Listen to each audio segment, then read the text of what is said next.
খেজুর গাছটা যখন কাটা হয়, খেজুর গাছের যে গোড়া দিয়ে মানুষ আগের জমানায় যখন উন্নত মানের গোড়া ভাঙতে গোড়া, এই খেজুর গাছের গোড়াটাকে উত্তর থেকে তার আরেকটা বের করে সেখানে এই খেজুর গাছের গোড়া দিয়ে বাস্তা তৈরি করা হতো। আর এই খেজুর গাছ নিয়ে মানুষ মানুষের জীবন পরিচালনার জন্য বাড়তি হিসাবে ব্যবহার করে এবং আর এই খেজুর গাছের মধ্যে যে ঘাস মধ্যে মানুষ থাকার জন্য করে তৈরি করতো। আর এই খেজুর গাছের মধ্যে যখন খেজুর গাছ পরিপূর্ণ হয়ে যায়, এই খেজুর গাছের মধ্যে প্রত্যেকটা মতো খেজুর গাছের মধ্যে যখন খেজুর আসে, এই খেজুরগুলো যখন থাকে, এই খেজুরগুলো মানুষ খাইয়ে তাদের জীবন পরিচালনা করতো। কিন্তু মুসলমান ভাইরা আমার, এই খেজুর গাছে প্রত্যেকটা মতবস্তক মানব জাতির উপরে আসে, কিন্তু একটা মাত্র জিনিস মানব জাতির ক্ষতিকর রয়েছে, সেটি হল খেজুর গাছের মধ্যে যে গোড়ার মধ্যে কিছু টাকা থাকে, বলে এই টাকাগুলো মনে একমাত্র মানব জাতির উপকারে আসে। মানব জাতির ক্ষতি করে, কখন ক্ষতি করে? খেজুর গাছে বলে আমাদের মস্তক সব পুরা মানব জাতির উপকারে আসে, কিন্তু আমার গাছের মধ্যে কাটা রয়েছে, এই কাটাগুলো নির্ধারিত সময় হওয়া ব্যতীত যদি কোন ব্যক্তি যদি আমার কাটা খেজুরগুলাকে যদি ধরতে আসে, ফিরতে আসে, আমি আমার এই কাটা খেজুরগুলা আমার কাটার মধ্যে রেখে এরকম ভাবে আটকে করে রেখে আর এই কাটা আমার খেজুরগুলা কাটা খেজুরগুলা যখন কোনো ব্যক্তি যদি ছিটতে আসে, আমি আমার কাটা দিয়ে সেগুলোকে বাধা দিই। আর যখন সময় মতো যখন কাজ ফিরে যাবে, আমি আমার কাটার মাঝখান দিয়ে খেজুরগুলাকে নিজের দিকে জড়াইয়া দিই। আর মানব জাতি সেগুলা খায় তার শরীরের মধ্যে শক্তি প্রবাহিত করে। প্রিয় ভাইরা আমার, মুসলমানদের সাথে ইমানদারদের সাথে আল্লাহ হাবিব খেজুর গাছের সাথে তুলনা করেছে। কারণ মুসলমানদের আমল মস্তক ইসলাম শান্তির ধর্ম, আর ইসলাম যারা ইসলামের অনুশাসন মেনে নেওয়া করবে, তারা মুসলমান হিসেবে তারা শান্তির সমাজ চায়। কিন্তু আমাদের শান্তির সমাজের মধ্যে আমাদের শান্তি যখন শান্তি আমাদের জন্য কিন্তু আমাদের কথা আছে, আমাদের মধ্যে খেজুর গাছের মতো আমাদের মধ্যে কাটা থাকতে হবে।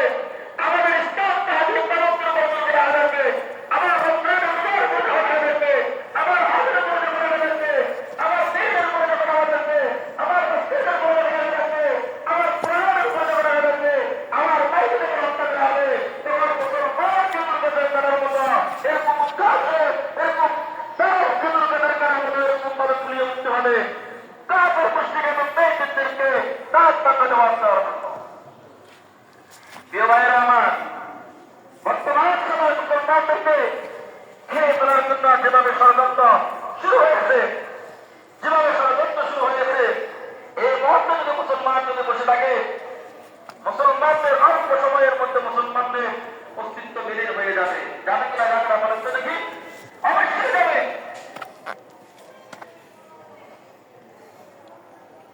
এজন্য মুসলমানদেরকে একতাবদ্ধ হতে হবে। প্রত্যেকটা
जो भारत